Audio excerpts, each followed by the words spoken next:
Então, pessoal, vamos dar continuidade ao nosso curso de contabilidade geral. Nós estudamos aí anteriormente os fatos contábeis, atos e fatos contábeis, toda a classificação. Estudamos aí as questões, comentamos diversas questões. E agora, pessoal, nós vamos estudar um assunto importantíssimo que é o quê? Escrituração. Beleza? Então, vem comigo aqui. Escrituração das operações contábeis.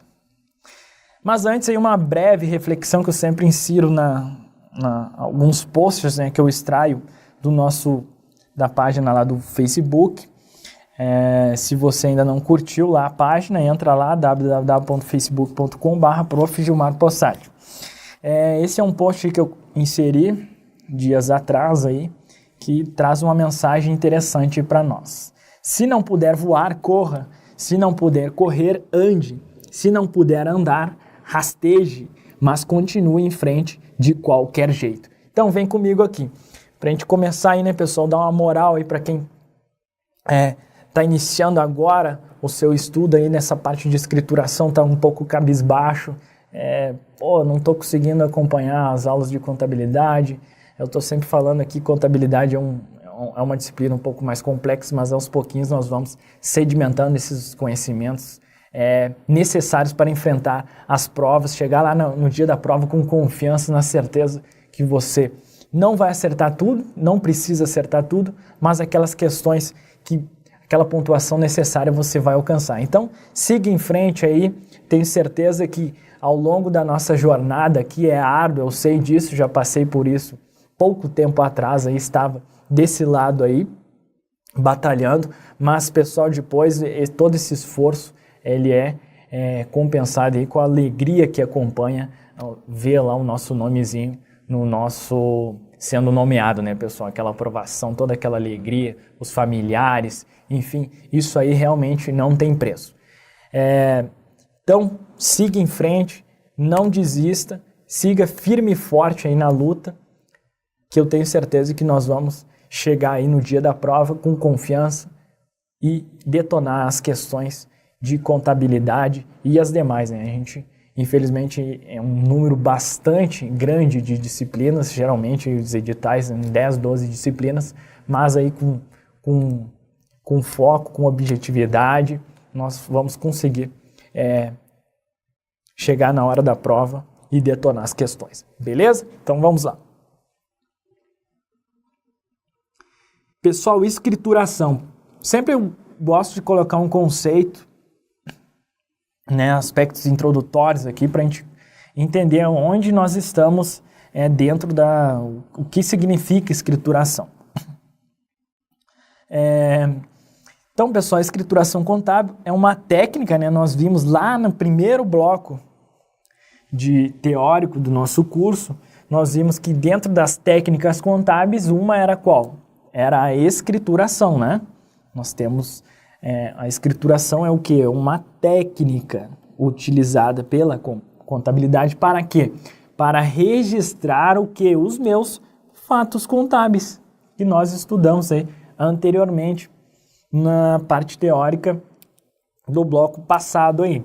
Então, a escrituração contábil é uma técnica utilizada para o registro dos fatos contábeis. E como que ela registra? Qual o instrumento utilizado? Ela é realizada por meio de lançamentos em livros destinados ao registro dessas operações que afetam tanto qualitativa como quantitativamente o patrimônio, esses fatos contábeis. Então, os lançamentos, por sua vez, são efetuados por meio do método das partidas dobradas, né?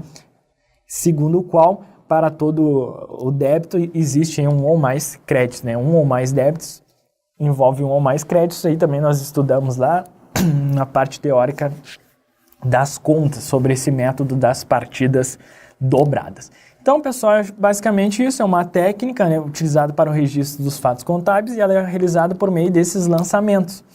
E esses lançamentos são registrados, né, em livros, e são efetuados por meio do método das partidas dobradas. Então, nós estudaremos toda essa questão dos lançamentos, dos livros, justamente agora nessa parte teórica que em que abordaremos a escrituração, tá bom? Então já vamos cair aí, pessoal, numa questãozinha de prova, né? A contabilidade utiliza-se de registro por meio de lançamentos de partidas dobradas. Então, né, pessoal, isso aí é o que? É a definição aí de escrituração que nós acabamos de estudar. Então, esse itemzinho aqui está certo. Só para vocês verem. Aí, pessoal, vem comigo aqui, que uma simples definição pode ser exigida na sua prova. Só entender o que é escrituração. É uma técnica utilizada para o registro dos lançamentos contábeis. Esses lançamentos são registrados lá em livros. Isso aí, esses lançamentos, eles são realizados por meio das partidas dobradas. Ponto. Sem esse conceito, pode vir a ser explorado na sua prova. E é por isso que a gente colocou essa questãozinha aqui para você ficar ligado. Tá bom?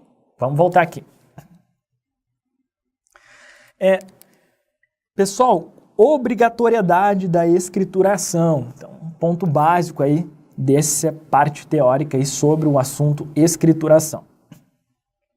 O Código Civil Brasileiro, lá a Lei 10.406 de 2002, ele que determina essa obrigatoriedade da escrituração contábil lá no seu artigo 1179. Vamos ver o que diz lá esse artigo. O empresário e a sociedade empresária são obrigados a seguir um sistema de contabilidade, mecanizado ou não, com base na escrituração uniforme. Olha aqui, escrituração dos seus livros, em correspondência com a documentação respectiva e a levantar anualmente o balanço patrimonial e o de resultado econômico. Então, nós vamos ver aí que nada mais é da nossa demonstração do resultado do exercício. Exceções, pessoal. Nós temos aí o produtor rural e o pequeno empresário, chamado aí, né, a nomenclatura mais atual, microempreendedor individual, o MEI. Esse MEI é atualmente, segundo a lei complementar lá, 155 de 2016, ela diz lá que considera-se MEI empresário individual lá, que tem oferido receita bruta de até 81 mil reais. Então, em 2016, esse valor antes era até 60 mil reais, hoje é até 81 mil reais. Então, o MEI está dispensado da escrituração contábil, tá bom? Então, o produtor rural e o pequeno empresário são exceções a essa obrigatoriedade da escrituração. Bem, pessoal, livros de escrituração. Vamos aí estudar quais são esses livros. Nós temos aí o livro diário, o livro razão e o livro caixa e alguns diversos outros livros previstos aí pela legislação fiscal, principalmente. Mas o que é importante aí que cai em todas as provas de contabilidade é o livro diário e o livro razão. Então vem comigo aqui. Livro diário, pessoal, e o livro razão é básico. Não podemos ir para uma prova de contabilidade sem sabermos as características básicas do livro diário e do livro razão.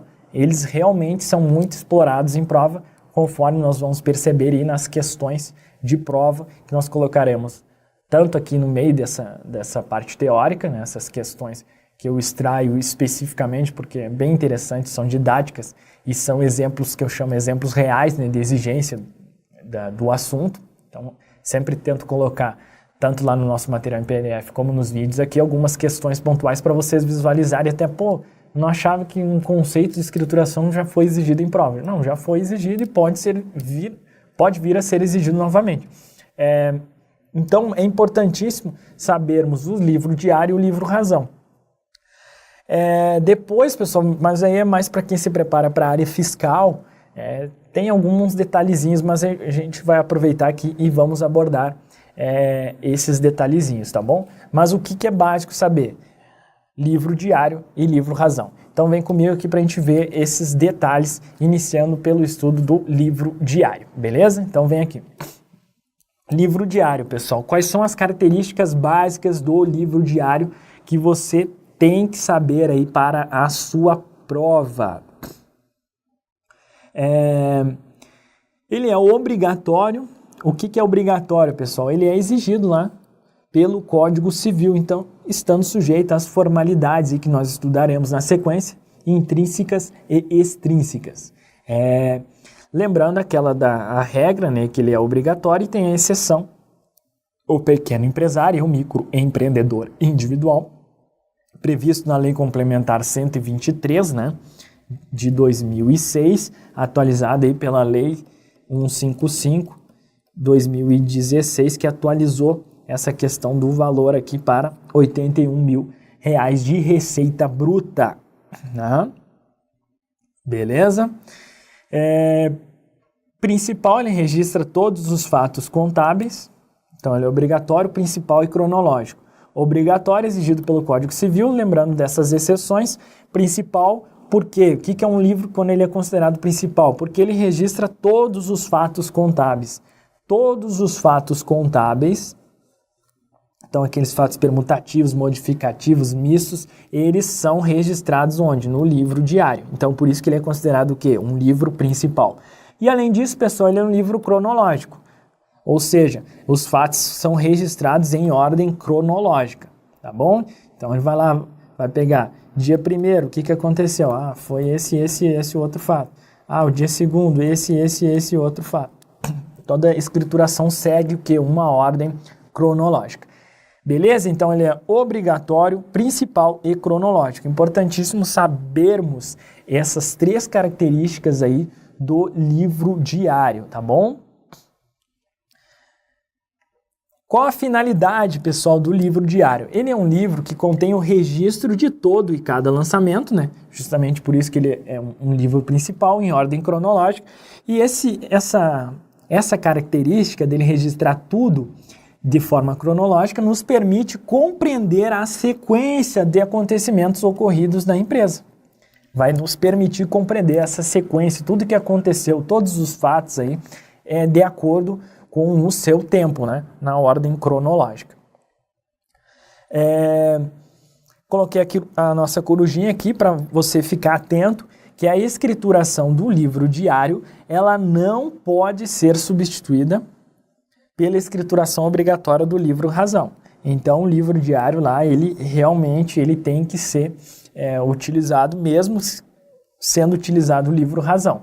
Coloquei isso aí porque já vi algumas questões nesse sentido lá dizendo, tendo em vista que a obrigatoriedade da escrituração do livro razão e sendo mais analítico, enfim, ele vai tentar colocar lá uma história triste para você achar, não, realmente faz sentido, o livro razão é mais analítico, ele nos traz mais informações, acaba que o livro diário ele pode ser substituído pela escrituração obrigatória do livro.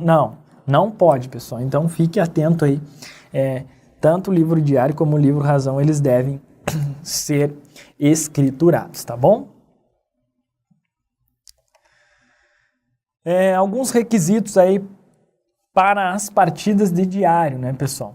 Então, resolução CFCI 1330, ela nos retorna, ela nos estabelece, né, que a escrituração em forma contábil ela deve conter, no mínimo, a data, a conta devedora, a conta credora, o histórico e o valor. Nós vamos ver isso aí, na sequência nós vamos retornar a esses requisitos. Só como aproveitando aqui que nós estamos falando sobre o livro diário, eu inseri aqui, depois nós reforçamos, quando entrarmos lá no assunto de lançamentos, nós vamos ver novamente isso aqui. Então, são requisitos aí para as partidas do diário. A data, né, justamente porque ele é cronológico, então obviamente que a data deve ser um registro, né? Qual a conta que está sendo debitada, né? A conta ou as contas, o que está sendo creditado, né? Quais as contas credoras, e o histórico. O histórico ele representa aqui a essência econômica da transação ou código de histórico padronizado, baseado em uma tabela auxiliar inclusa em livro próprio. Nós vamos ver aí o exemplo de um histórico desses requisitos das partidas diárias, né? Na sequência, então, vocês vão poder visualizar, aí eu vou trazer um exemplo. E o valor, né? Obviamente, qual o valor desse envolvido nessas contas aí, o que está sendo debitado e o que está sendo creditado, e informação que permita identificar de forma unívoca todos os registros que integram um mesmo lançamento contábil. Então ele deve ser bem claro aí, né, pessoal? Esses requisitos aí para as partidas do meu diário. Uns aspectos aqui para você ficar atento que a legislação societária ela permite que o lançamento no diário seja feito por meio de partidas mensais. Isso aqui pode ser um detalhe explorado em prova. O lançamento no diário, se é diário, não pode ser feito em partidas mensais. Mas para fins de simplificação, aí, conforme o caso, né, conforme o porte, a legislação societária ela dá essa permissão. A escrituração resumida ou sintética com valores totais que não exceda as operações de um mês, desde que haja escrituração analítica lançada em registros auxiliares. Então, ela permite, né, a legislação permite a escrituração resumida ou sintética, não excedendo um mês, né? Então, no máximo aqui partidas mensais, desde que haja uma escrituração analítica lançada em registros auxiliares, tá bom? E no caso da entidade adotar para sua escrituração contábil o processo eletrônico, os formulários contínuos, numerados mecânico ou tipograficamente serão destacados e encadernados em forma de livro. Serão lançados no diário o balanço patrimonial e de resultado econômico, né? Devendo ambos ser assinados por técnico em ciências contábeis legalmente habilitado e pelo empresário ou sociedade empresária. Então, o profissional de contabilidade, que ele falou técnico, mas pode ser aqui o técnico em ciências contábeis, técnica no sentido aí, pessoal, que pode ser tanto o técnico em contabilidade como o contador, né? O técnico em contabilidade ele está em extinção, atualmente não existe mais, mas os que já têm escritório, eles continuam aí exercendo a profissão. Mas atualmente só se dá registro para quem? Para os bacharéis em ciências contábeis, que são aí os contadores, tá bom? Então esse sentido da palavra aqui não é que seja apenas os técnicos em contabilidade, não? No sentido de profissionais, né? Então ele é assinado tanto pelo profissional de contabilidade como pelo empresário aí, o empresário ou a sociedade empresária. Então, resumo aí, pessoal, do livro diário. Ele é obrigatório, né, exigido pelo Código Civil. Principal, registra todos os fatos contábeis. Perdão. Comum para todas as empresas. E cronológico, os fatos contábeis são registrados de acordo com a cronologia e com as datas, né, em ordem cronológica. Bom, agora entramos no livro Razão, pessoal. Esse, sob o ponto de vista contábil, ele é o mais importante. Dentre todos os livros utilizados pela contabilidade, o Razão, com certeza, ele é o mais importante. Por meio do Razão, é possível controlar de forma separada o movimento de todas as contas. Então, ele traz todo o movimento das contas. Por isso que ele é muito importante, pessoal. Esse livro aí, em termos de controle, né, patrimonial, ele controla de forma separada o movimento de todas as contas. Então, todos os débitos e os créditos das contas são lá registrados de forma mais analítica aí no livro Razão. Então, para que vocês tenham uma noção, né, um modelo aí do Razão da conta bancos conta movimento. Então, nós temos aí, ele vai nos trazer a identificação da entidade, a data, né? Eu coloquei aqui um período de 1 a 10, por exemplo, de janeiro. Então, ele vai me trazer toda essa movimentação aí da conta banco conta movimento, tá bom? Então, lá na data, nós tínhamos um saldo inicial. Depois, no dia 5 de janeiro, houve um depósito. Entrou aí um débito de R$1.000, passou um saldo de 6.000. Depois teve um cheque, uma saída, né, de valor da contabilidade, ou seja, foi creditado um valor aí, né? Então, ficou 5.500. Aqui vai me dar todos os totais, só um modelinho aí para você verificar como funciona um modelo aí de um Razão analítico, tá bom? Características, pessoal, importantíssimo aí, as características do livro Razão. Ele é facultativo pela legislação societária e obrigatória pelo regulamento aí do imposto de renda. Então, a legislação societária, ela faculta, só que acaba ela sendo obrigatória e, na prática, ela é obrigatória para fins fiscais, né? Porque o regulamento do imposto de renda, ele exige aí para todas aquelas entidades obrigadas a declarar o IR com base no lucro real. Tranquilo? Então você tem que saber essa questão, que ele é facultativo pela legislação societária e obrigatório pela legislação fiscal para aquelas entidades obrigadas a declarar o imposto de renda com base no lucro real, tá bom? Ele é principal, registra todos os fatos contábeis, assim como o livro diário, e ele é sistemático, pessoal. Os fatos contábeis são registrados por tipo de contas, bancos, duplicados a receber, fornecedores, capital social. Então, por isso que ele é considerado aí um livro sistemático. Beleza? Acaba que na prática, pessoal, mesmo a legislação facultando, o razão ele é importantíssimo e acaba aí que eu até desconheço uma empresa, mesmo de pequeno, médio porte, que não utilize o livro razão, tá bom? Para você ficar atento, e segundo a legislação do imposto de renda, os contribuintes sujeitos à apuração do lucro real devem escriturar o livro razão, né? Só reforçando o que nós tratamos anteriormente. Além disso, o contribuinte do imposto de renda sobre lucro real deve manter, entre outros, basicamente os seguintes livros.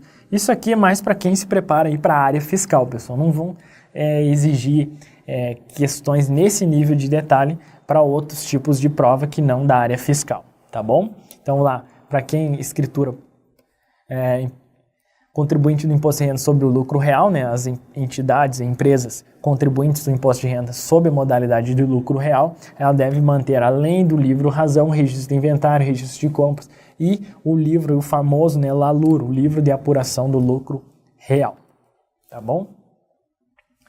Finalidade do livro razão, finalidade básica, né, pessoal, é demonstrar a movimentação analítica das contas escrituradas no diário e constantes do balanço. Então ele acaba sendo destacando toda essa questão, essa movimentação analítica, né, daquilo que foi escriturado lá no livro diário. Então por isso que ele é mais importante para fins contábeis, né? Ele é um livro muito importante para fins contábeis. Então, resumindo aí, pessoal, o que você deve realmente aí, saber, não podemos ir para uma prova sem saber isso, que o livro razão ele é obrigatório pelo regulamento do imposto de renda, ou seja, pela legislação fiscal, somente para entidades obrigadas a declarar o IR com base no lucro real. Então, se vir uma questão lá, o livro razão ele é obrigatório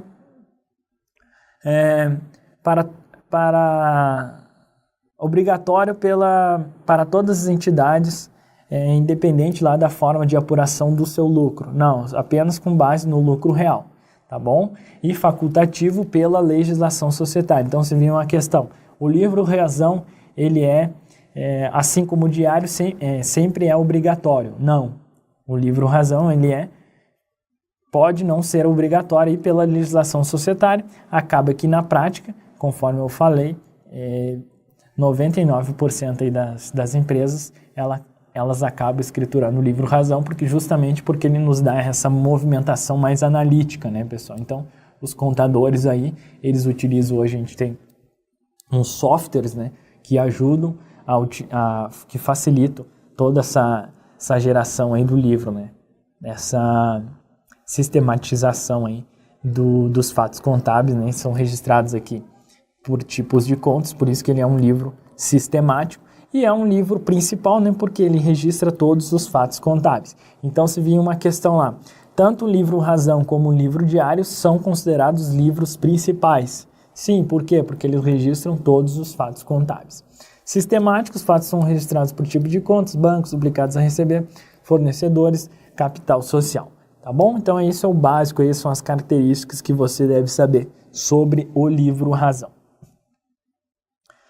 Outro livro, pessoal, menos importante, é claro, é o livro caixa. Mas no livro caixa são registrados o quê? Cronologicamente, todos os recebimentos e pagamentos realizados. Então, aí, por exemplo, nós tivemos aí um saldo anterior de R$1.000, teve um recebimento da fatura, 2016, de 3.350, pagamentos de salários, né, tive uma saída, enfim, e vai me dar o saldo. Ou seja, ele vai me registrar aí todos aquilo que for recebimentos e pagamentos realizados.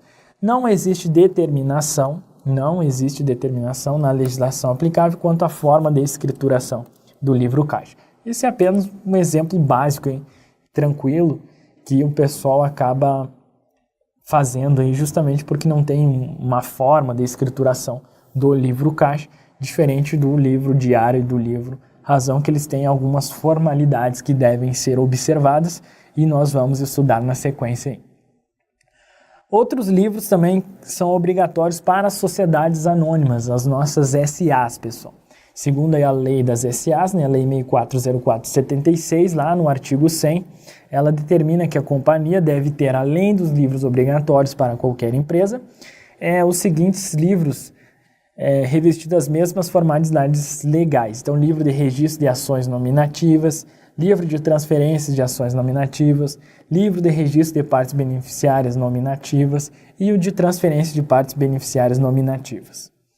Então, uma forma aí de você memorizar lá, se vir alguma questão de prova nesse sentido. Não tenho observado isso aqui, pessoal, só a gente coloca aqui por desencargo de consciência. Mas lembra lá, nominativo, nominativo, nominativo, nominativo, estão realizados aos livros aí que são obrigatórios, artigo 100 da lei 6404 para as sociedades anônimas. Mas isso aqui não vem sendo muito explorado em provas, então fiquem tranquilos aí, não vai se atar nesse ponto aí, se você não souber isso aqui, não vai afetar muito o seu estudo. Só para fins de ficar registrado aqui na nossa aula, tá bom? Esses livros aí que estão previstos no artigo 100 da lei 6404 de 76, a nossa lei das SAs.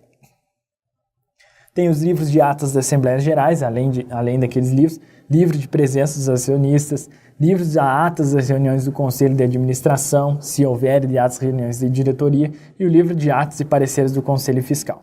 Então, tem uma série, né, pessoal, de livros aí justamente para ficar registrado todas essas reuniões, porque a lei das SAs ela dá uma importância grande para o Conselho de Administração e para o Conselho Fiscal. Então, justamente, ela prevê aí, nesse artigo 100, livros para registrar nessas reuniões desses conselhos, presença dos acionistas nessas reuniões, né, atas das Assembleias Gerais realizadas. Então, relacionados esses livros aqui com o quê? Com as reuniões. Porque nessas reuniões são tomadas aí as principais decisões envolvendo a sociedade anônima e justamente por isso que no artigo 100 ele prevê livros específicos para registrar essas atas e essa presença dos acionistas, tá bom? Vamos ver uma questãozinha de prova aí para ilustrar como esse assunto já foi explorado em prova. Os principais livros utilizados pela contabilidade são o livro diário, ok, e o livro caixa. Aqui já começou a pecar, né, pessoal? Quais são os principais livros utilizados pela contabilidade? É o livro diário e o livro que? Razão. No primeiro são escriturados os fatos decorrentes da atividade da companhia, explicados no histórico, e no segundo são feitos os registros em cada conta do sistema contábil. Não, né, pessoal? Não é o livro caixa, justamente no razão. Então, se a gente alterar aqui agora lendo, vamos ler esse itemzinho, agora vai estar certo, mas substituindo o caixa por razão, por isso que ele está errado. Então, vamos ler novamente só para a gente fixar o conhecimento. Os principais livros utilizados pela contabilidade são o livro diário e o livro razão. No livro diário são escriturados os fatos decorrentes da atividade da companhia explicados no histórico. E no livro razão são feitos os registros em cada conta do sistema contábil. Então vai ter toda a movimentação aí de cada conta. Beleza? Tranquilo? Então o erro da questão é justamente aqui. O livro caixa não está não decorre do registro individualizado de cada conta, né? Só nos retornam aqui os recebimentos e pagamentos. Formalidades, pessoal, da escrituração. Isso é um ponto muito importante. Então, toma nota aí. Ele realmente é um ponto muito importante. As formalidades, nós temos as formalidades extrínsecas e as formalidades intrínsecas. As formalidades extrínsecas está relacionada aí com a finalidade, né, dessas formalidades extrínsecas é o que? Dificultar a adulteração do diário ou também aqui, né, do razão, porque tanto o diário como o razão, eles possuem formalidades. Corresponde à forma de apresentação material do livro. Forma de apresentação material. Então, quando vocês vier alguma questão falando formalidades extrínsecas, relacione com isso aqui, pessoal. Extrínsecas, forma, a parte externa, né, a forma de apresentação material do livro.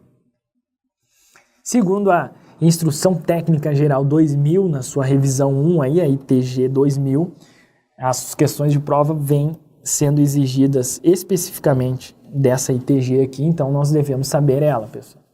Os livros contábeis obrigatórios, entre eles o livro diário e o livro razão, em forma não digital, devem revestir-se de formalidades extrínsecas, tais como serem encadernados, é isso aqui que começa, é isso que está negritado aí, que você deve saber, tá bom? E a ITG, ela separa, pessoal, em forma não digital e em forma digital, que nós vamos ver na sequência aí.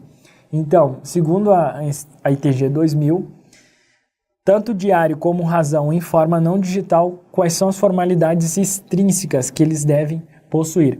Eles devem ser encadernados, terem suas folhas numeradas, sequencialmente, conterem termo de abertura e termo de encerramento, assinados pelo titular, representante legal da entidade, e pelo profissional da contabilidade, regularmente habilitado lá no Conselho Regional de Contabilidade, tá bom? Veja que a ITG ela já dá a nomenclatura aqui mais correta aqui, falando sobre profissional da contabilidade, que envolve tanto os técnicos em contabilidade como os contadores. Os livros contábeis obrigatórios, diário e livro razão, em forma digital, agora em forma digital, devem revestir-se de formalidades extrínsecas, tais como serem assinados digitalmente pela entidade, pelo profissional da contabilidade regularmente habilitado, e, quando exigível por legislação específica, serem autenticados no registro público ou entidade competente, tá bom? Então, apenas quando for exigível por legislação específica, eles devem ser autenticados no registro público ou entidade competente, lá, por exemplo, a junta comercial, tá bom? Então, essas são as formalidades extrínsecas, pessoal, é isso que vem sendo exigido em prova. Em forma não digital, cadernado, numerado, tem que ter o termo de abertura e de encerramento, e em forma digital eles devem ser assinados digitalmente e serem autenticados quando exigível por legislação específica, tá bom? Então é isso que você deve saber aí, pessoal, sobre essas formalidades da escrituração.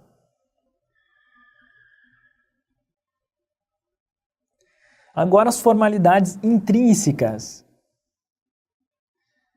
Formalidades intrínsecas. Vamos lá. A finalidade das formalidades intrínsecas é resguardar a fidedignidade dos fatos ocorridos em relação aos fatos registrados. Estão relacionados com o quê? Com o lançamento contábil. Então, por isso que ele é chamado de intrínsecas. Interno, né? Estão relacionados aqui com o lançamento, ou seja, a ideia é resguardar a fidedignidade dos fatos ocorridos. Sendo assim, a escrituração deve ser executada. Aqui eu acho que eu errei aqui, pessoal. Vamos ver se eu botei... faltou um slide aqui, mas não tem problema. Eu vou escrevendo aqui quais são essas formalidades intrínsecas aqui. A escrituração deve ser executada. Vamos lá. Em idioma e em moeda corrente nacionais, né, em moeda corrente nacionais. B, ele deve ser aí, a escrituração deve ser executada em forma contábil. Em forma contábil. A gente encontra aí a palavra mercantil, aí vocês aceitem também, tá bom? Forma mercantil. Mercantil. Que mais? A escrituração deve ser executada em ordem cronológica.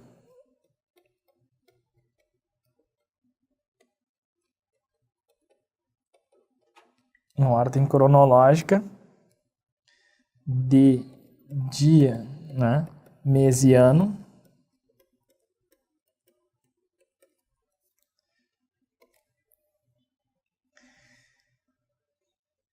Com ausência, pessoal, com ausência de espaços em branco.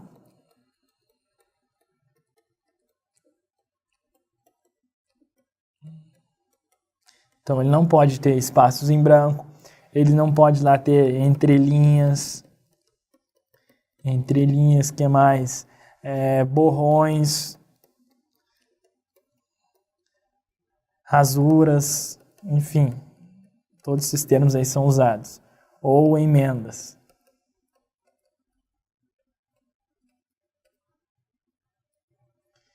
E, pessoal, ele deve ser baseados aí, a escrituração deve ser executada com base em documentos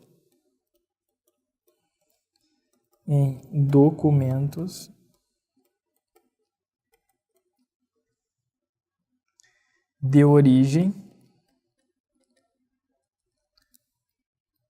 externa ou interna. Então é claro que o lançamento contábil ele deve ser baseado em quê? Num suporte documental. Esse suporte documental pode ser tanto de origem externa ou mesmo de origem interna, produzido internamente pela entidade, né? Ou na falta desses elementos, ou na falta, né, de documentos de origem externa ou externa, em elementos que comprovem ou evidenciem os fatos contábeis, tá bom? Com base em documentos de origem externa ou interna, ou na sua falta, em elementos que comprovem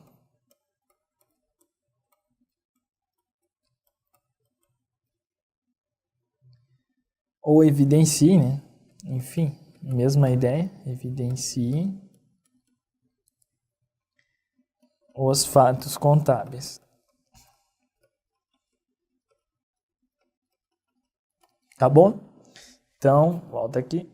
Esses, então, são os requisitos aí, pessoal, das formalidades, são as formalidades extrínsecas.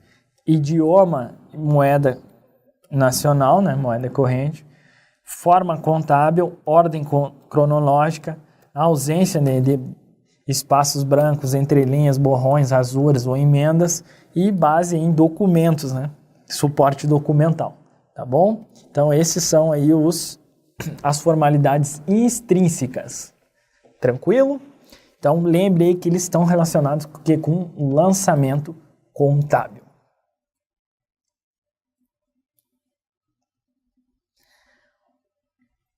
Uma coisa que temos que destacar aqui, pessoal, que a inobservância das formalidades intrínsecas, inobservância, ela invalida apenas o quê? Apenas um registro.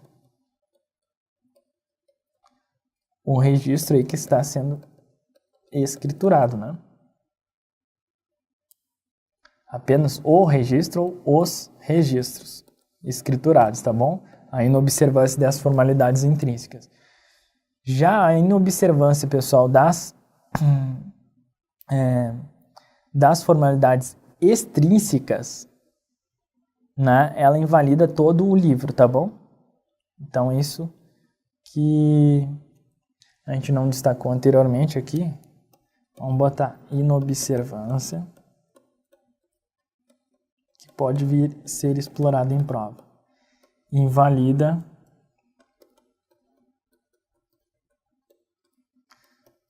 todo o livro. Beleza? A inobservância das formalidades extrínsecas invalida todo o livro. A inobservância das formalidades intrínsecas invalida apenas o registro, né? Porque ela está envolvendo o lançamento contábil. Então, ela acaba envolvendo e invalidando apenas esse registro. E justamente por isso que a gente vê aí na sequência, a gente vai estudar que os lançamentos contábeis eles podem ser corrigidos, tá bom? Justamente para validar, né, novamente esse registro. Bem, pessoal, lançamento. Então, só voltando aqui para a gente quebrar um pouco. Livros, o que você deve saber? Livro razão, livro diário, aqueles detalhezinhos, os resuminhos, aí você dá uma olhada aí, revisa isso aí para a prova, tá bom? Essas características básicas do livro diário, livro razão. Isso é básico. E saber também que pega aí nas provas essas formalidades. Quais são as formalidades intrínsecas, formalidades extrínsecas. Essas características aí, saber dessas questões da inobservância que nós acabamos de destacar. Isso é o que pega em prova. Nós vamos ver aí nas questões de prova. Beleza? E agora nós vamos passar um estudo mais pormenorizado, detalhado dos lançamentos contábeis. Famigerados aí, lançamentos contábeis, né? Tudo envolve lançamento. Eu citei anteriormente, vocês podem ver que para a gente conseguir entender os assuntos anteriores, aí, próprios assuntos das contas, dos fatos contábeis, nós colocamos lançamentos. E na oportunidade lá eu falei que nós teríamos aí uma parte mais específica para tratar de lançamentos. E durante todo o nosso curso nós vamos falar sobre lançamentos contábeis. Aqui a gente vai trazer mais alguns pontos teóricos para a gente aumentar aí a nossa base de conhecimento sobre esse assunto de lançamentos contábeis, mas é um termo aí, né, que nós utilizamos desde lá do início da disciplina até lá nos pontos mais complexos, nos pontos mais avançados, nós vamos estar falando qual o lançamento, enfim.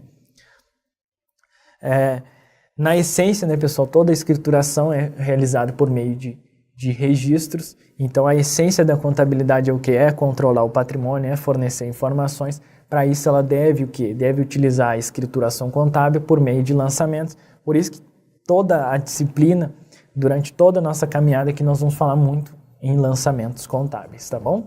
Então, vem comigo aqui. Só revisar que nós já vimos, né, os elementos essenciais do lançamento contábil, hein?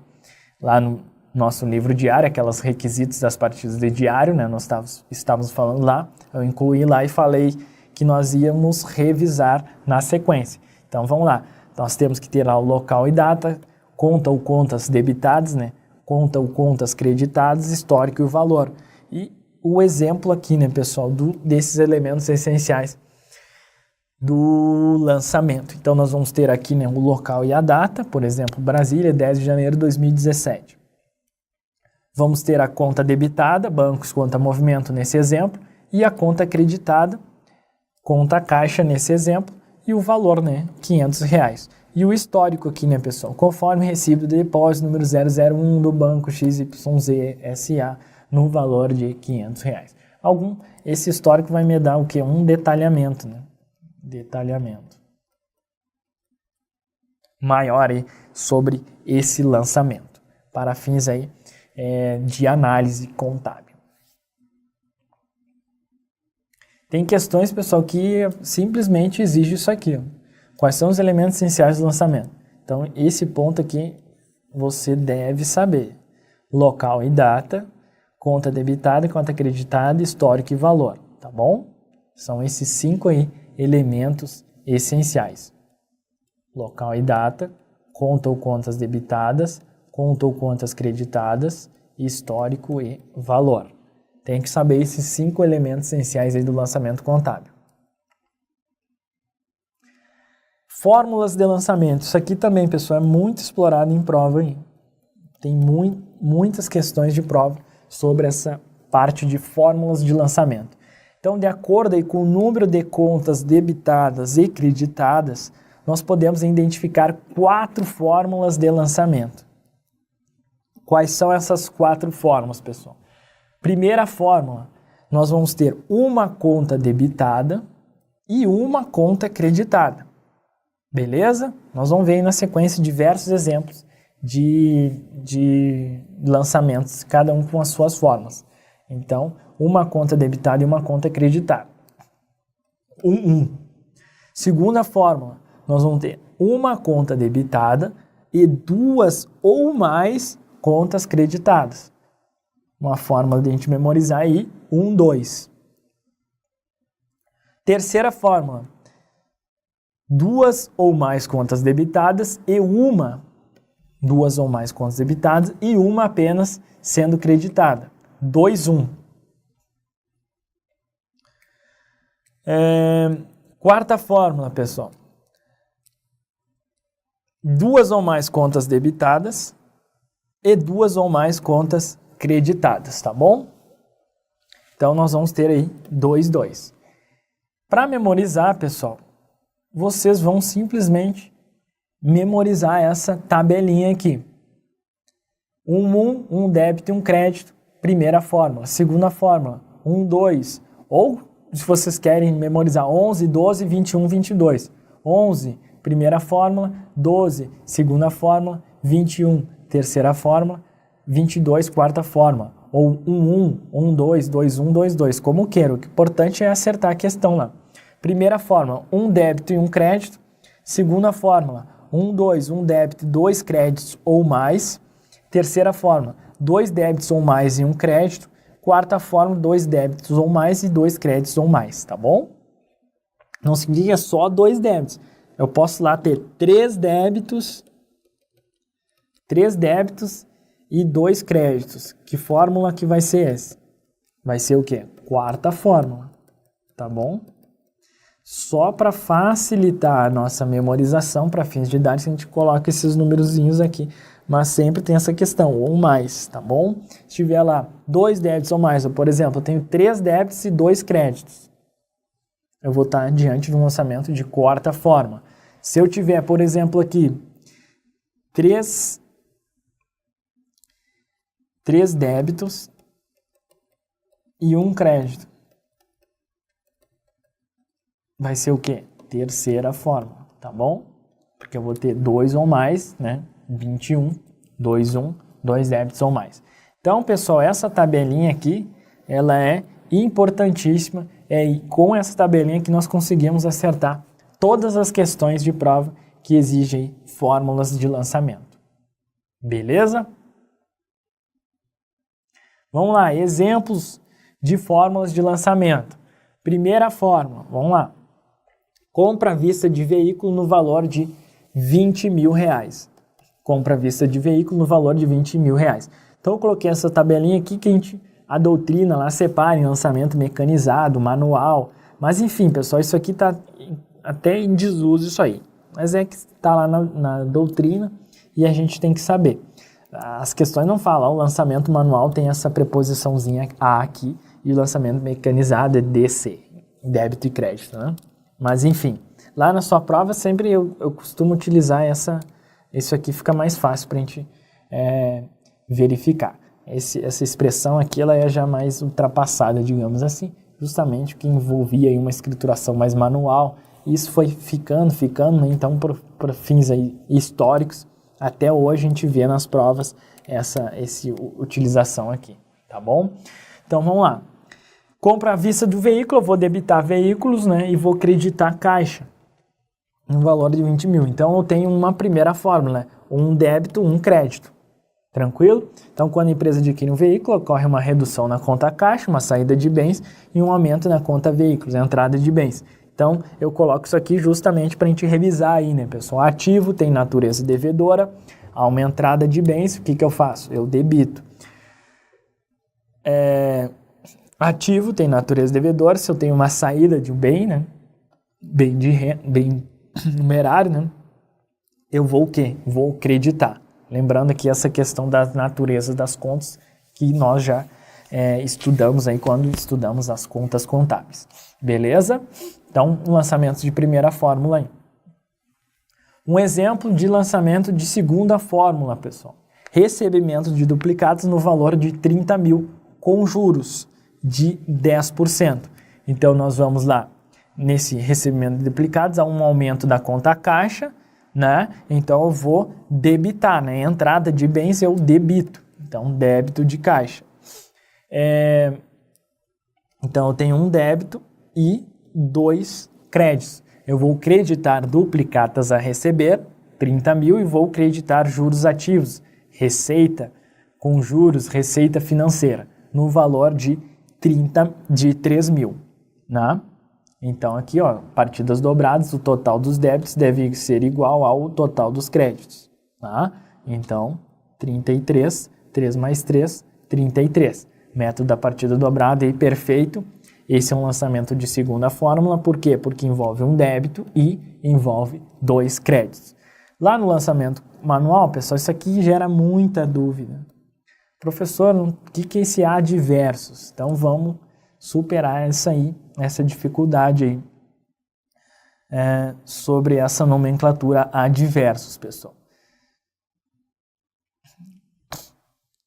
Sempre que vocês observarem essa expressão adversos, significa que está sendo creditada, nesse caso, por exemplo, é caixa a crédito de diversos. E quais são esses créditos, pessoal? Duplicatas a receber e juros ativos. Tá bom? Então, essa expressão diversos e adversos, nós vamos ver aí na sequência que vai ter a expressão diversos e a expressão adversos.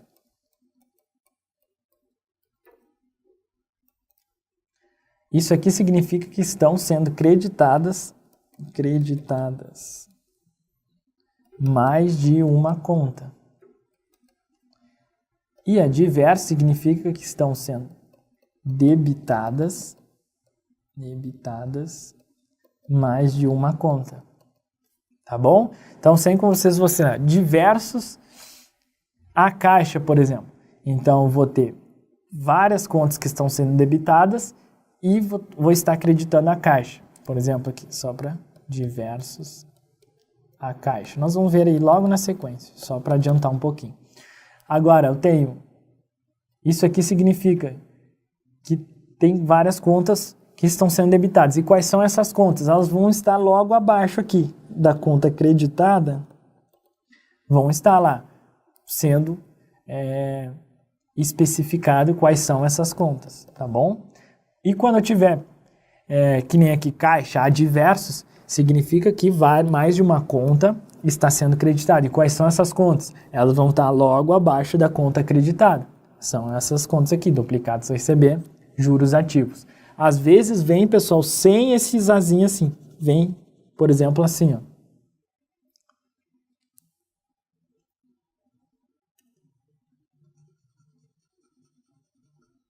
Vamos fazer uma obra de arte aqui.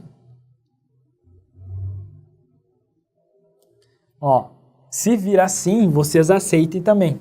Caixa adversos. Quais são as contas que estão sendo creditadas? Essas que estão aqui embaixo, tá bom? Duplicados a receber, juros ativos. Mas o mais normal é aparecer desse jeito aqui, tá bom? Então é isso, pessoal. Sempre que tiver essa expressão diverso, significa que estão sendo debitados mais de uma conta e a expressão adversos está sendo creditada mais de uma conta. Isso é uma dúvida muito comum. Quais são essas contas? Elas vão estar logo abaixo aqui, estão discriminadas, tá bom? Vamos ver um lançamento de terceira fórmula, vai ficar mais claro essa questãozinha aqui. Por exemplo, pagamento de duplicados no valor de 20 mil com juros de 10%. Então, vou ter lá no pagamento de duplicados com juros uma diminuição da conta caixa. Ou seja, eu vou creditar a conta caixa, né? Então, eu vou ter 2 débitos e um crédito. Eu vou debitar duplicados a pagar, vou dar baixa, né, da minha obrigação, uma saída de uma obrigação, uma baixa da minha obrigação, e vou debitar em juros passivos. Vou reconhecer, vou apropriar uma despesa com juros, uma despesa financeira, juros passivos. São tudo nomenclaturas que podem ser utilizadas aí. Aqui, pessoal, tá errado porque 2.000... Não. Vamos atualizar isso aqui. Tá errado esse lançamento aí de... Ficou o valor errado aqui, né? É 20, aqui é 2. Não é 20.000 aqui, tá bom? Eu vou debitar duplicados a pagar, 20.000.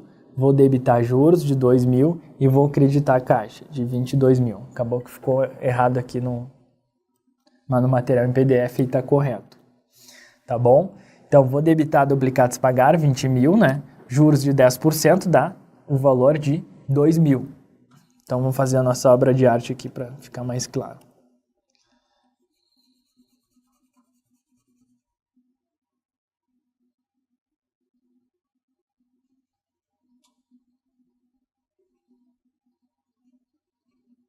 Vamos lá. Vamos ver se eu consigo aqui. Eu vou debitar duplicados a pagar, 20. Olha que bonito. Vou debitar juros passivos, 2. E vou creditar a caixa, 22. Ó, total do débito, 22, é igual ao total do crédito. Partidas dobradas, perfeita. E agora essa questãozinha aqui, né, pessoal, dessa expressão diversos. Ó, agora eu tenho a expressão diversos. Significa o quê? Mais de uma conta está sendo debitada. Debitada. Mais de uma conta debitada. Perfeito? Quais são essas contas? Elas vão estar logo abaixo aqui da conta que está sendo creditada, que é a conta A caixa. A crédito de caixa, né? Quais são essas contas que estão sendo debitadas? Duplicados a pagar e juros passivos. Veja, pessoal, que é essa a ideia. Então, sempre quando vocês visualizarem esse tipo de expressão na sua prova, vocês coloquem do lado lá da sua provinha. Diversos a caixa. Está sendo debitado. Quais são? Aí você põe aqui, ó, duplicatas a pagar, débito de juros passivos. Fica mais fácil de a gente visualizar. E crédito de caixa. Veja que fica mais tranquilo, né? De nós visualizarmos o que está sendo debitado e o que está sendo creditado. Então, sempre quando você observar lá na sua prova essa expressão diversos ou adversos, você vai o quê? Vai colocar do ladinho na sua prova isso aqui para facilitar a visualização. Tá bom? É isso aí, terceira fórmula. Agora vamos para o exemplo de quarta fórmula, pessoal. Quarta fórmula. Então, eu tenho que... só antes aqui, né, pessoal? Já tinha colocado. 2, 1, né? Terceira fórmula. 21, 2, 1. Quarta fórmula. 2 débitos e 2 créditos. 2 ou mais, né? Eu estou colocando exemplos aqui de 2, mas é 2 ou mais débitos, 2 ou mais créditos. Então, partidas dobradas, 60 mais 40, 100. 60 mais 40, 100. Então, total de débitos é igual ao total de créditos. Perfeito. Então, aqui, pessoal, olha que legal. Diversos a diversos. O que significa? Mais de uma conta debitada, mais de uma conta, o quê? Creditada. Quais são essas contas? Estão aqui, ó. As contas que estão sendo debitadas e as contas que estão sendo creditadas. Beleza? Então, aí, né, pessoal, na venda de mercadorias, há um aumento da conta caixa, entrada de bens, eu vou debitar caixa. Há um aumento de receitas, né? Receitas têm natureza credora, aumento de receitas de uma venda, eu vou o quê? Vou creditar receitas, né? Receitas aqui com vendas ou simplesmente vendas. Que mais? Em contrapartida, nós temos uma redução de mercadorias, né? Ativo, natureza devedora, saída de bens, eu vou o quê? Vou creditar vendas e creditar mercadorias. E fechou, né? E também nós temos aqui o reconhecimento de uma despesa, né? Um aumento de uma despesa aí do meu custo da mercadoria vendida. Despesa, ela tem natureza devedora, então ela aumenta por débito. Então eu debito aí CMV. Então venda à vista de mercadorias no valor ao custo de 40.000. Tranquilo? Então, um exemplo aí de quarta fórmula. Vamos ver como é que foi explorado em prova isso aí, pessoal. O lançamento de segunda fórmula corresponde a mais de um débito e apenas um crédito, enquanto de terceira fórmula corresponde a um débito e diversos créditos. Então, para quem nunca viu, isso aí é uma questão, pô, que troço, o que esse cara tá falando, meu Deus do céu. Quem nunca viu sobre fórmula, enlouquece com uma questão dessa, né? O que esse cara tá falando? Mas você, o que você vai fazer?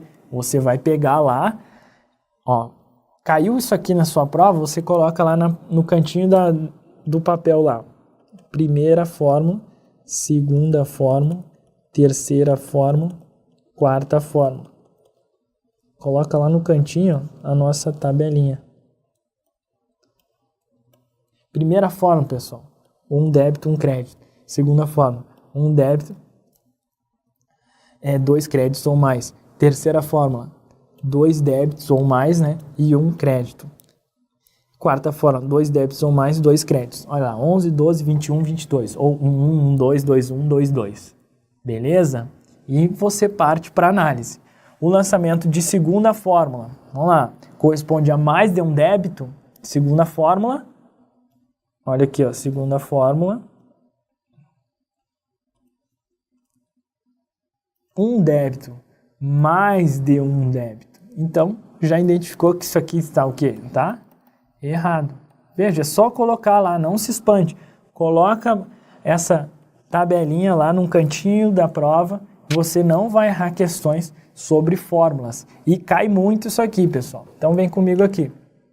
Esse assunto, fórmulas, é muito explorado. Já era mais, mas existe uma tendência aí nas provas de contabilidade desses assuntos mais básicos, eles estão começando aí, digamos assim, se a gente pegar um gráfico, você pegar lá as provas de 2010, 2009, enfim, umas provas anteriores aí, existia muita exigência desses aspectos básicos e em detrimento dos aspectos mais avançados. Mas com o advento aí dos pronunciamentos contábeis, está acontecendo um efeito tesoura aí no gráfico. Esses aspectos mais avançados estão sendo mais exigidos, é claro que são exigidos com mais força, com mais ênfase em provas e que se exige o quê? A formação em contabilidade.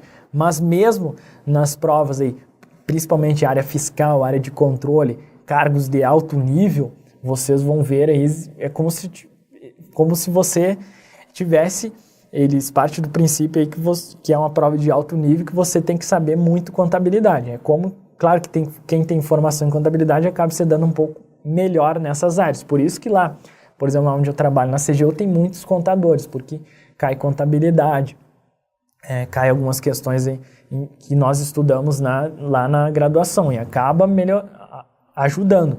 Mas eu tenho colegas lá, nutricionistas, formados em música, enfim, que também foram aprovados, mas claro que eles tiveram um pouco uma área de dificuldade. Mas o que acontece, pessoal? Só para a gente não perder o raciocínio aqui. Existe atualmente uma tendência de exigência dos pontos mais avançados em detrimento desses pontos mais básicos.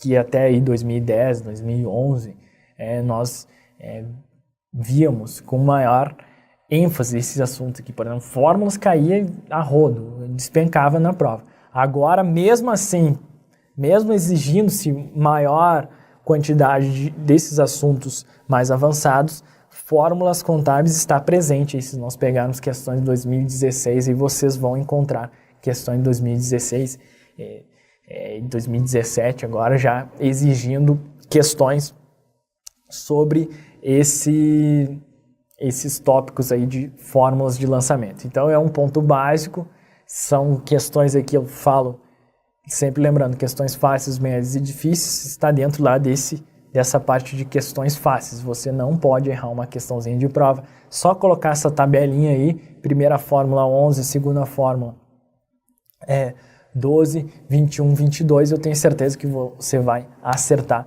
as questões de prova. Então, fórmulas de lançamento, pessoal, dentro desse tópico escrituração é muito exigido em prova, tá bom? Então, vamos lá. A questãozinha está errada, né? E nós passamos aqui a erros de escrituração, pessoal, e suas correções. Então, erros de escrituração. É um tópico aí também que vem vem sendo explorado em prova. Então a gente tem que ficar sabendo aí, tem que estar de olho nesse assunto. Quais são os principais erros de estruturação, pessoal? Erros de escrituração: título, valor, inversão, duplo registro, omissão e histórico incorreto. E quais são as formas de correção? Nós temos 3 formas de correção: estorno, transferência e complementação. Então, nós vamos ver aí cada um dessas formas de correção aqui na sequência. Então, o estorno, pessoal, ele consiste em um lançamento inverso. Eu vou estornar, né? Um lançamento inverso, aquele feito erroneamente, anulando integralmente. Em regra, a correção envolve 2 lançamentos, o de estorno e o que corretamente registra a transação. Então, exemplo aí, pessoal, nós digamos que houve um registro errado de compra à vista de veículo. Ele debitou veículos e creditou fornecedores. Então, aqui, ó, compra à vista de veículos. Esse é o fato. Compra à vista de veículos. Aí foi escriturado lá veículos a fornecedores, ou seja, ele colocou uma compra a prazo, né? Fornecedores, financiamentos a pagar, enfim, a conta aqui não interessa. Mas ele registrou o que é uma compra a prazo. O que ele faz, pessoal? Ele estorna no valor aqui de 20 mil, só para a gente colocar valores. O que ele vai fazer? Ele vai debitar fornecedores e vai creditar veículos pelo valor de 20 mil. Beleza? E aí sim, após o estorno, ele, numa segunda etapa, ele vai lá, ele vai debitar veículos e creditar caixa no valor de 20 mil. Então, no estorno, nós temos aí, envolve, em regra, 2 lançamentos. O de estorno e o que corretamente registra a transação. Então, nós vamos ter aqui o primeiro lançamento de estorno e o segundo lançamento correto. Né? Beleza? Então, esse é o estorno. Transferência. A transferência, pessoal, consiste no quê? Num estorno parcial. É aquele que promove a regularização de conta indevidamente debitada ou creditada por meio da transposição do registro para a conta adequada. A transferência permite a correção do erro mediante um único lançamento. Assim, não há necessidade de estornar integralmente o lançamento errado. Né? Então, ela permite a correção do erro mediante um único lançamento. Isso é interessante. Então, lá, vamos dar um exemplo aqui. Mesma compra lá, né, pessoal, de registro, um registro errado de compra à vista de veículo. Compra à vista de veículos. Ele colocou, debitou lá veículos e creditou fornecedores aí no valor de, vamos pegar o mesmo exemplo lá, 20 mil. Tá? Então, percebi como o erro foi apenas na conta creditada, né, o erro está aqui. Aqui que está o erro. Né? Porque realmente eu tenho que debitar veículos.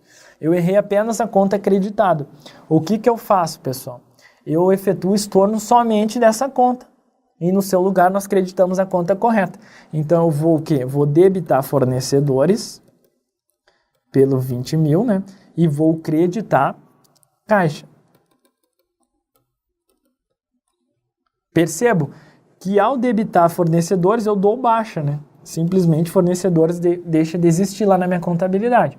Eu tinha aumentado em 20 mil e agora eu dei baixa, né? Debitei essa conta, dei baixa nela e simplesmente ficou aqui débito de veículos e crédito de caixa.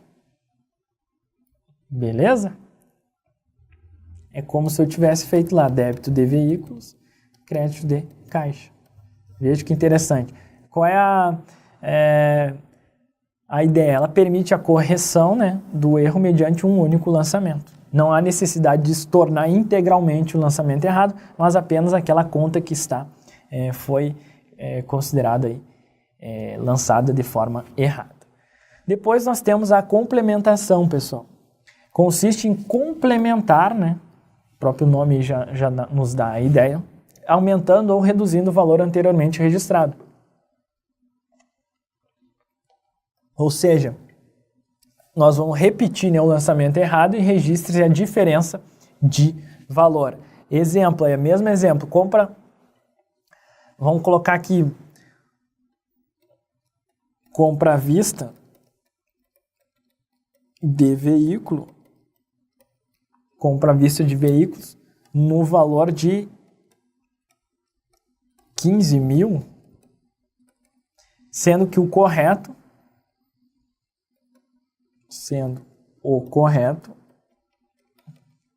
20 mil.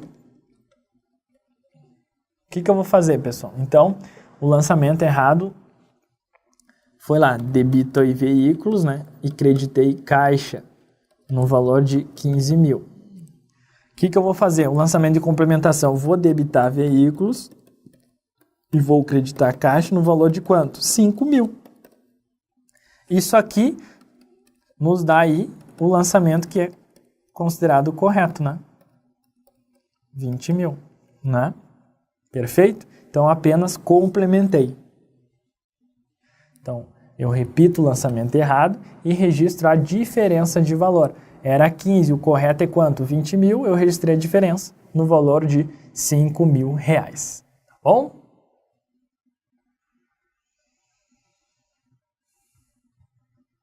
Vamos ver como é que caiu na prova, como é que foi explorado esse assunto em prova, pessoal.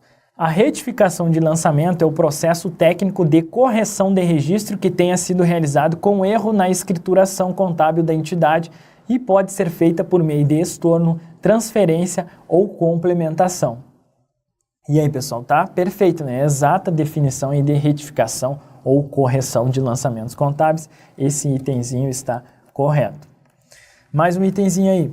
O lançamento suplementar serve para estornar o registro original que foi lançado com valor inferior ao devido. O lançamento suplementar serve para estornar o registro original que foi lançado com valor inferior ao devido. Não, né, pessoal? O lançamento suplementar serve para quê? Para complementar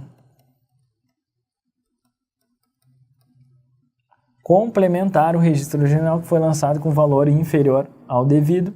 Então, esse itemzinho aqui está errado, né? Beleza? E agora nós entramos, pessoal, num assunto sobre escrituração de operações típicas. Então, vou utilizar aqui, vem comigo aqui, vou utilizar, para a gente fechar esse ponto teórico aqui, fechamos esse bloco e deixamos as questões para um próximo bloco. Nós vamos detalhar aqui, acho que umas 14 operações, mas é tranquilo, pessoal. Vamos abordar de forma bem objetiva aqui para a gente não ficar perdendo muito tempo. Então, vou colocar as principais operações e as operações típicas que são utilizadas por uma empresa comercial. Eu adaptei esse exemplo de livros doutrinários aí para a nossa finalidade aqui, focada para concursos, tá bom? Então, vou colocar, e já na oportunidade já vamos revisar aí fatos contábeis, lançamentos, por que debitou, por que creditou. Isso é bem interessante, beleza? Então, vem comigo aqui. Primeira operação, pessoal. Operação 1. Subscrição de capital com integralização em dinheiro no valor de R$100. Vamos lá, então, subscrição de capital com integralização em dinheiro no valor de R$100. Então, pessoal, a subscrição de capital nada mais é do que a colocação, digamos assim, inserção de recursos. Esses recursos podem ser tantos bens ou direitos da empresa. E nessa operação, ela foi, nesse caso aqui, ela foi feita em dinheiro. Qual foi o efeito do fato contábil, pessoal? Nós temos um aumento da conta caixa, né, porque foi em dinheiro, e aumento da conta capital social lá no meu PL. Então, vamos classificar aí para nós revisarmos? Trata-se do quê? De um fato modificativo aumentativo, não é mesmo? Aumentou o meu PL e aumentou o meu ativo. Em razonetes, pessoal, nós vamos ter lá caixa, né, débito de 100 mil e crédito de, lembrando o razonete, lado esquerdo, o lado dos débitos, lado direito, o lado dos créditos, lado direito, lado esquerdo, lado do débito, lado direito, lado dos créditos, beleza? Perfeito? Então, debitei caixa, creditei capital social. Tranquilinho aí, né, pessoal? Operação 2. Depósito bancário no valor de Só que para a gente colocar, pessoal, que ficou faltando, o lançamento no diário. O lançamento no diário. Como é que eu vou fazer? Simplesmente débito de caixa, crédito de capital social no valor de 100 mil. Bem tranquilinho, só para vocês observarem. Em razonetes, né? Em diários. No diário, né? Segunda operação, depósito bancário no valor de 40 mil. Então, qual é o efeito, pessoal? Eu tenho uma saída na conta caixa, ou seja, menos ativo, e uma entrada de valor na conta bancos, mais ativos. Qual a classificação? Fato que permutativo do ativo, né? Não há aí, nem não envolve receita, não envolve despesa, então não envolve situação líquida. Apenas uma alteração na composição do meu ativo. Eu troquei caixa, né? Eu troquei recurso financeiro por... e coloquei lá no banco. Simplesmente tirei do meu caixa e agora está disponível no banco. Então, eu creditei aqui 40 mil e debitei 40 mil. Né? Em diário, vou aqui, né, em diário, debitei bancos e creditei caixa no valor de 40 mil. Beleza? Terceira operação, pessoal, compra de mercadorias a prazo por 20 mil, aceitando duplicatas. Compra de mercadorias a prazo por 20 mil, aceitando duplicatas. Qual é o efeito, pessoal? Entrada de valor na conta estoque, aumentei meu ativo, e o surgimento de uma obrigação, aumentei meu passivo, aceitei uma duplicata, né? Aceitar duplicata significa que eu assumi uma obrigação de pagar essa duplicata. Tá bom? Compra foi a prazo, eu gerei uma obrigação, surgiu uma obrigação no meu passivo. Então, o que é o quê? Um fato permutativo, né, pessoal? Aumentei meu ativo, aumentei o meu passivo ao mesmo tempo. Então, não envolve mudança, modificação na minha situação líquida. Beleza? Então, eu debitei estoque e creditei duplicatas a pagar. No valor de 20 mil. Perfeito? No diário seria esse lançamento, fato permutativo. Operação 4, aplicação financeira no valor de 10 mil. Só antes da gente procedermos aqui com os registros, pessoal, nessas operações financeiras, nós devemos visualizar aqui 3 momentos diferentes. Primeiro momento, aplicação. Então, ocorre o quê? Apenas uma troca de valores entre componentes patrimoniais, né? Mais A, mais ativo e menos ativo. Apenas uma troca de valores. Foi lá, tirei do meu caixa, por exemplo, e coloquei lá no meu banco. Apliquei. O segundo momento, pessoal, é a apropriação dos rendimentos. Ou seja, eu tenho que reconhecer o reconhecimento da aplicação financeira pelo rendimento obtido, reconhecimento desses rendimentos. Ou seja, há um aumento de PL em virtude de uma receita financeira. E o terceiro momento é o resgate. A entidade vai lá no banco e, eu quero resgatar tudo aí que está aplicado mais os meus rendimentos. Então, é o inverso da aplicação.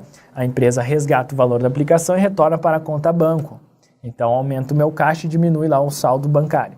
Nesse caso, some-se os rendimentos apropriados, é claro, se houver rendimentos. Então, esses são os 3 momentos diferentes aí das aplicações financeiras que você deve observar, tá bom? Então, vamos lá, aplicação financeira no valor de 10 mil. Nós estamos diante do quê? Do primeiro momento, né, pessoal? Diminuição do valor da conta bancos e aumento do valor da conta lá, aplicação financeira. Eu creditei bancos, né? Debitei aplicações financeiras e creditei bancos no valor de 10 mil. Esse é o registro lá no meu diário. Debitei aplicações financeiras, creditei bancos pelo valor de 10 mil. É claro que o saldo aqui, 40 menos 10, vai dar 30, tá bom? Operação 5, pessoal. Obtenção de empréstimos bancários no valor de 3 mil. Então, nós temos aqui, pessoal, a mesma linha de raciocínio das aplicações financeiras. Momento 1, obtenção do empréstimo. Ocorre somente o quê? Uma troca, uma permuta de valores entre componentes patrimoniais. Então, é um fato permutativo. Eu aumentei o meu caixa lá, ou o meu banco, né, recebi esse valor, só que eu reconheci uma obrigação, eu tenho que pagar esse empréstimo. Momento 2, a apropriação dos juros. Em empréstimo, nós sabemos que envolve o quê? Juros, né? Provisão dos encargos financeiros aí. Então, o reconhecimento da apropriação dos encargos financeiros incidentes sobre a operação, houve uma diminuição do PL, né? Apropriação de uma despesa, em virtude de uma despesa financeira e aumento do passivo. E no terceiro momento, pessoal, a quitação da dívida.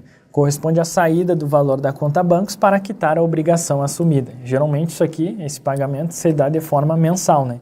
Então, e também a apropriação dos juros. Mensalmente eu vou apropriando os juros e mensalmente eu vou efetuando o pagamento das parcelas conforme o acordo lá na data do empréstimo.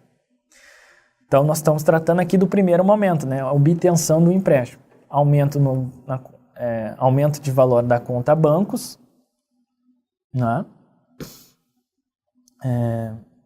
Aqui é mais A, e aumento do valor da conta em empréstimos bancários, mais P. Então é um fato que permutativo, beleza? Eu debitei em banco e creditei empréstimos bancários ou empréstimos a pagar, enfim, no valor de 3.000, né? Perfeito aí, debitei bancos, creditei empréstimos bancários. Então eu tinha um saldo de 30.000, agora eu tenho um saldo de 33.000 lá no meu banco. Operação 6, pessoal. Venda de mercadorias à vista por 10.000. Venda de mercadorias à vista por 10.000 com lucro de 20% sobre o preço de venda. Então, pessoal, em qualquer operação de venda sempre haverá, no mínimo, 2 momentos. Reconhecimento da venda, valor de entrada, né, o preço pelo qual a mercadoria foi vendida, e o reconhecimento do custo. Corresponde ao que? Ao valor de saída, né, ao custo da mercadoria que foi baixada do estoque da entidade. Tá bom? Então, qual é o efeito aí do fato contábil? Eu tenho uma entrada de valor no meu caixa, né, vendi a mercadoria à vista por 10.000, e uma saída de valor do estoque, né, a mercadoria vendida aí. Aumentei o meu PL decorrente da receita com vendas. Beleza? Então, o que é? Um fato misto aumentativo. Eu tenho uma permuta mais uma modificação positiva aí no meu patrimônio líquido, na minha situação líquida. Então, pelo reconhecimento da venda, pessoal, eu vou debitar caixa, né? Vamos lá. Eu vou debitar caixa. Aqui, vou creditar receita com vendas, vou debitar CMV e vou creditar estoque. Tranquilo? Beleza? Então, vamos lá. Vou debitar caixa, vou creditar receita com vendas no valor de 10.000. E aqui, no reconhecimento do custo, eu vou debitar o meu custo da mercadoria vendida e vou creditar o meu estoque, abaixo do meu estoque lá que foi vendido, pelo valor de R$8.000. Beleza? Tranquilo aí, né, pessoal? Operação 7. Provisão da folha de pagamento no valor de 2.000. Na verdade, até troquei esse termo aqui, pessoal, lá no nosso PDF. O mais correto é apropriação. Apropriação. Que provisão a gente usa apenas hoje para passivo. Nós vamos estudar isso aí na sequência do nosso curso. Apropriação. Esqueço esse termo provisão aqui.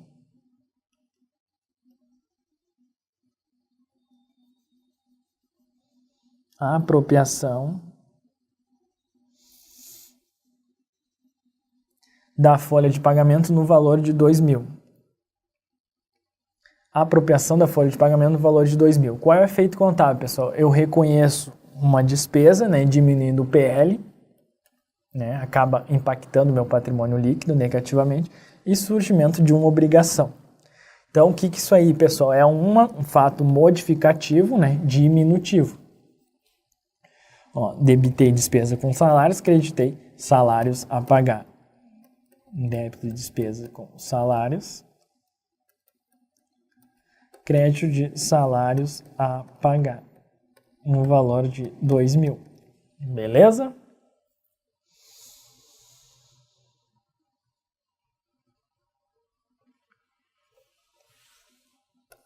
Esse é o fatinho aí, tranquilo, a apropriação da folha de pagamento no valor de R$ 2.000.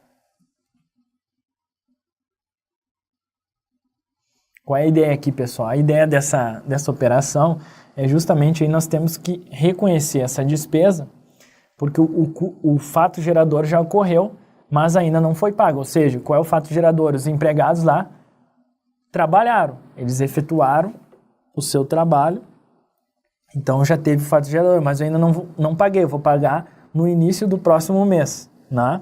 Então, geralmente aí no caso da folha de pagamento, os salários dos funcionários, lá dos colaboradores, eles são pagos no início do mês subsequente ao trabalhado. Entretanto, né, pessoal, os trabalhadores, eles fazem jus a esse salário ao final do mês trabalhado, mês anterior.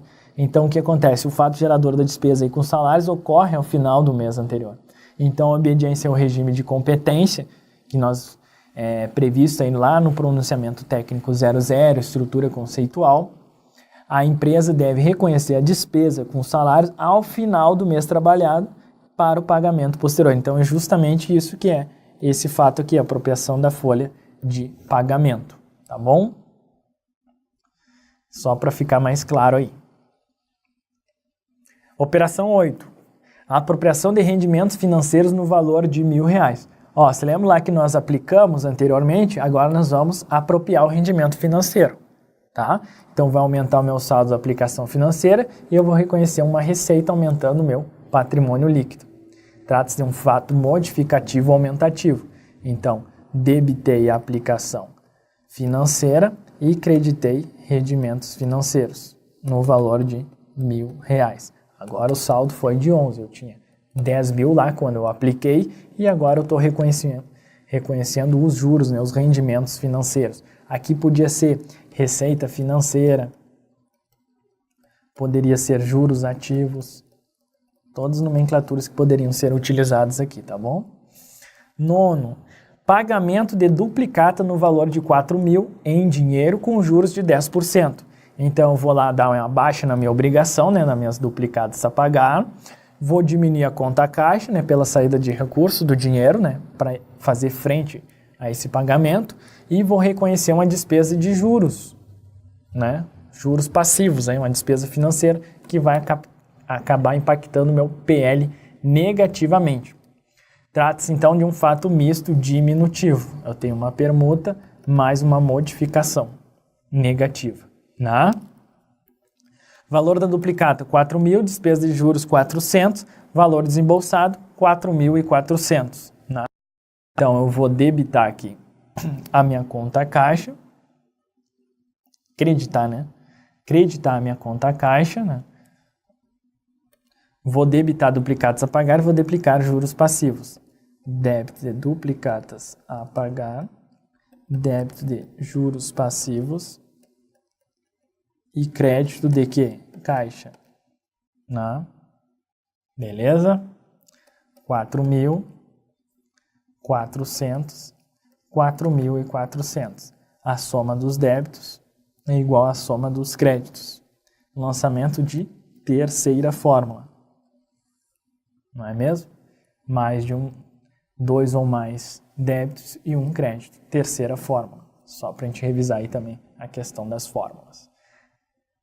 Operação 10, pessoal. Pagamento em dinheiro de despesas administrativas no valor de R$ 500. Então, tem uma saída de valor da conta caixa, né? Saiu meu recurso do caixa e reconheci uma despesa diminuindo o meu patrimônio líquido. Então, o que isso aí é? Um fato que modificativo, né? Diminutivo. Então, vou lá, vou debitar o meu caixa, né? Creditar, quer dizer, vou debitar despesas administrativas e vou creditar caixa pelo valor de R$ 500. Né? Debitei despesas administrativas, creditei caixa. E veja, pessoal, o razão, isso aqui é um razonete, mas é o razão. Ele vai nos dar o quê? Toda a movimentação aí da conta caixa. Aí de maneira mais, por isso que a gente utiliza o simplificada, é um razão simplificado, né? Isso aqui é um razonete, que é o quê? Digamos assim, é o livro razão simplificado. Fica mais fácil a gente visualizar. Esses parentezinhos aqui são as operações. Lá na operação 1, né, 100 mil, foi pela aí, subscrição do capital, enfim. Aí todas as operações eu vou colocando os numerozinhos aqui só pra gente e vou colocando em azul o que realmente aconteceu aqui negritado. E aqui é o saldo, né, pessoal? A diferença entre os débitos e os créditos. Vê que começou a ficar bonita a contabilidade, não é mesmo aí, pessoal? Vai dizer que não começou a ficar bonito. Operação 11. Pagamento dos salários provisionados em dinheiro. Então, você lembra lá que antes eu provisionei os salários, né? Dos salários apropriados, é até melhor a gente colocar aqui, né? Salários apropriados em dinheiro. Pagamento dos salários apropriados em dinheiro. Mas a gente encontra esse termo provisionados ainda em prova. Então, é interessante, mas o mais correto tecnicamente hoje é essa expressão aí, pagamento de salários apropriados em dinheiro. Mas não deixa de estar correto também esse termo provisionados. Vamos lá, efeito do fato contábil. Eu tenho uma saída de valor na conta caixa e uma baixa de uma obrigação. Ou seja, é um fato que permutativo. Debitei caixa, creditei salários a pagar no valor de 2.000. Né? Belezinha aí, tranquilinha essa operação. Compra de veículo para uso por 20.000, sendo 10% à vista em dinheiro e o restante a prazo. Então vamos lá, comprei um veículo, paguei uma entrada, né, de 10% e o restante eu aceitei duplicados aí, enfim, duplicados ou empréstimos a pagar, financiamentos a pagar. Então entrada no valor da conta veículo, saída na conta caixa, ou seja, eu tenho uma permuta e minha entrada no valor na conta financiamentos a pagar. Aumentei o meu passivo, né?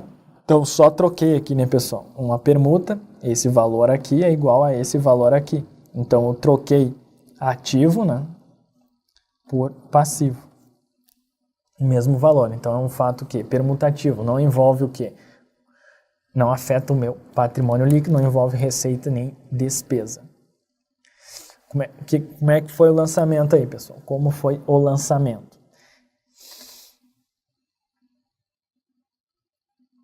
Eu debitei aí caixa, né? Debitei veículos, né? Debitei pelo valor de 20.000 e creditei financiamento no valor de financiamento a pagar no valor de 18.000 e creditei caixa no valor de 2.000.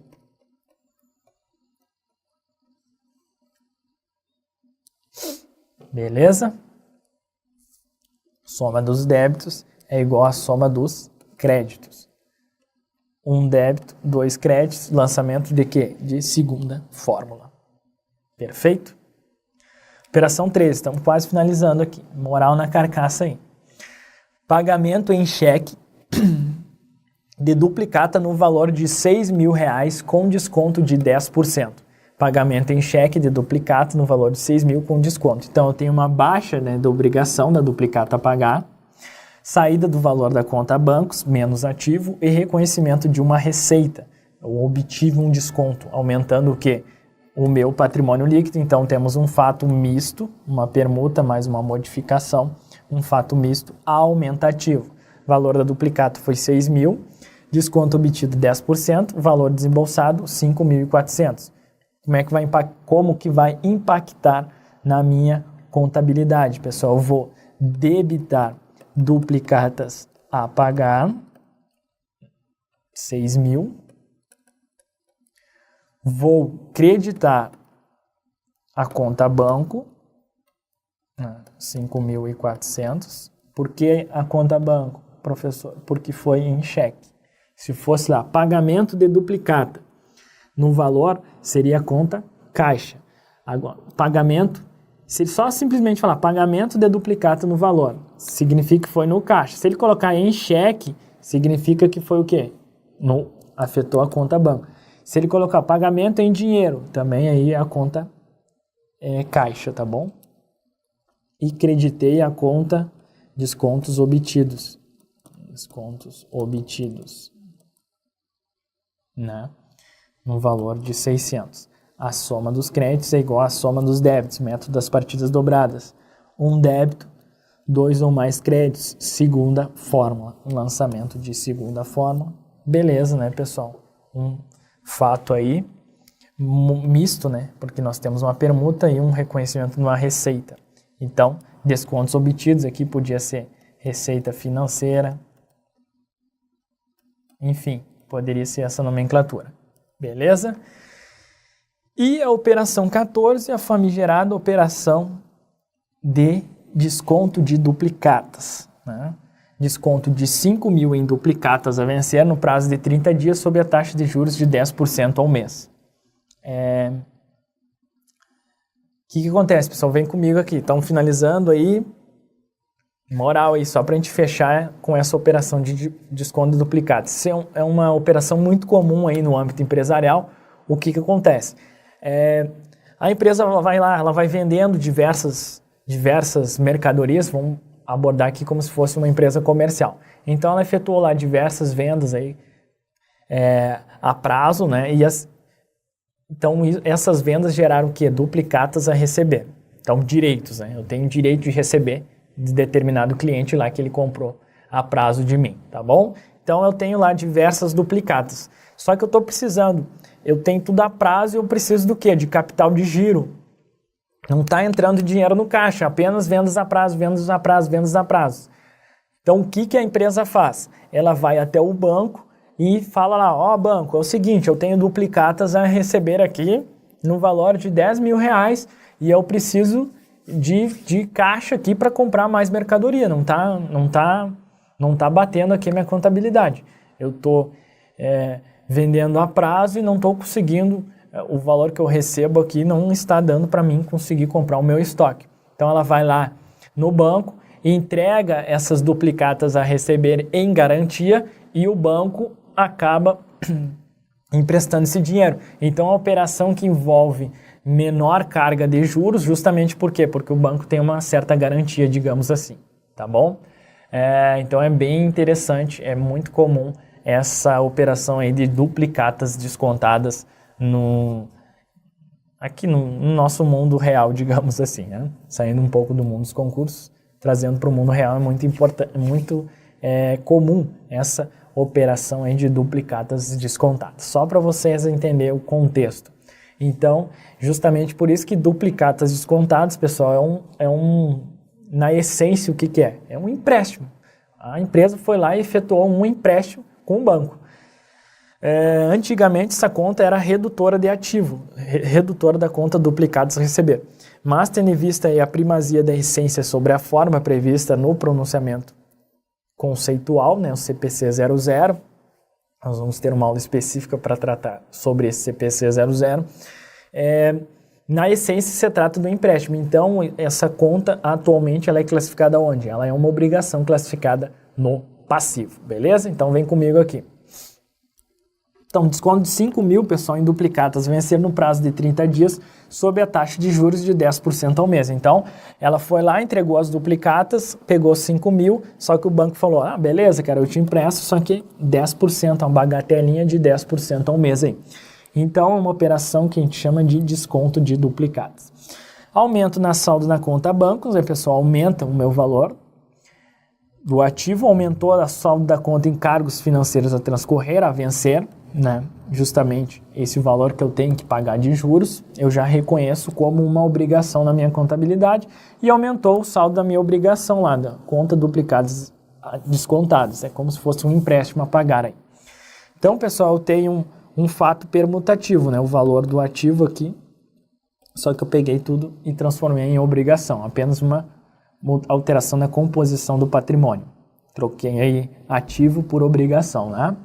Valor da duplicata 5.000, encargos financeiros 10%, R$500, valor ativado na conta bancos, então entrou realmente na minha conta, 4.500. Qual é o lançamento aí, pessoal? Eu vou debitar banco, vou creditar encargos financeiros a transcorrer ou encargos financeiros a vencer ou juros a vencer, juros a transcorrer, enfim, tem diversas nomenclaturas aqui. E vou creditar duplicatas descontadas. 4.500, 500, 5.000. Beleza? Debitei bancos, 4.500. Debitei, né? Que é débito.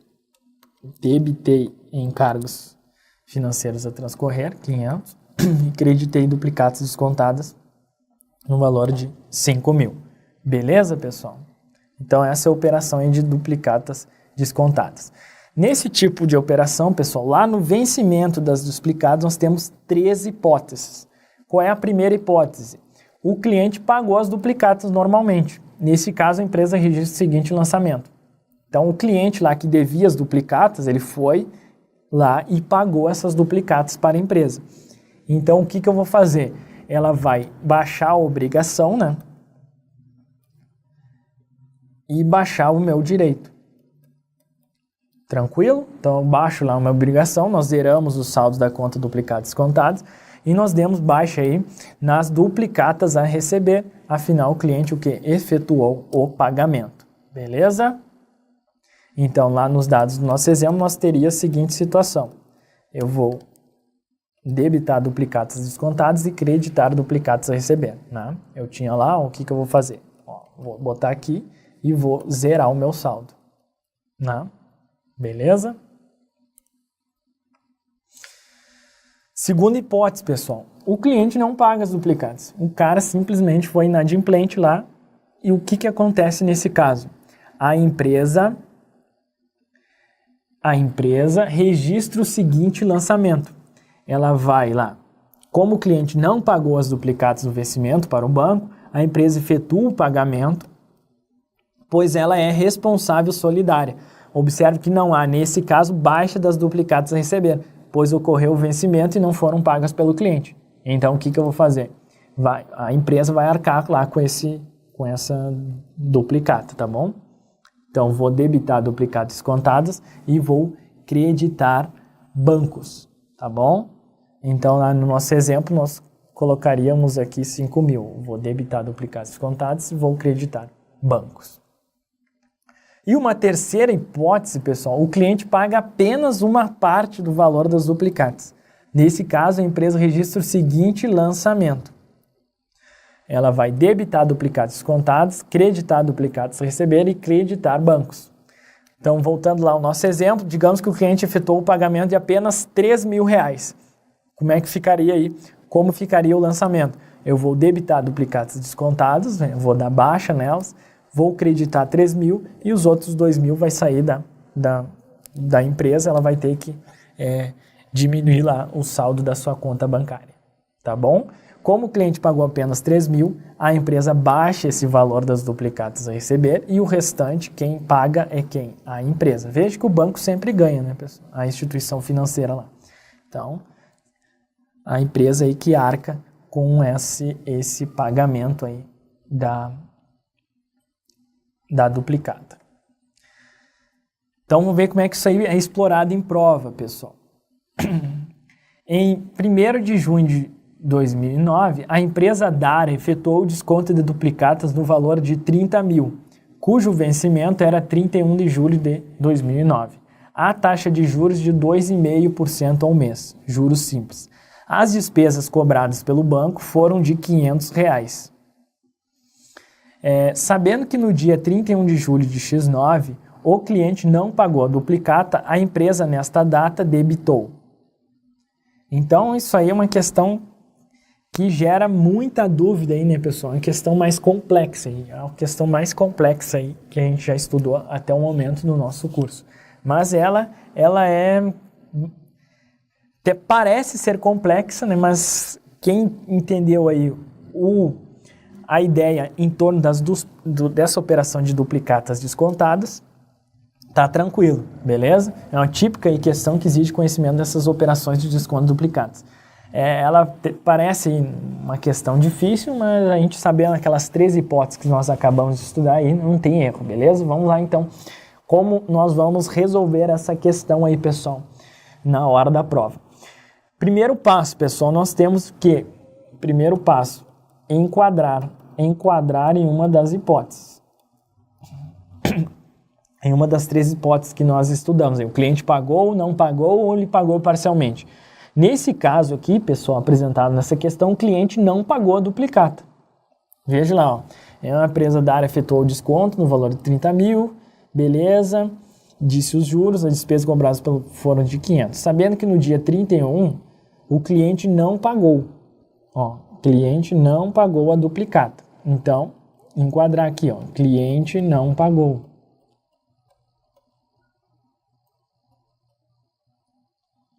Tranquilo? Cliente não pagou. Ou seja, o que a empresa vai fazer?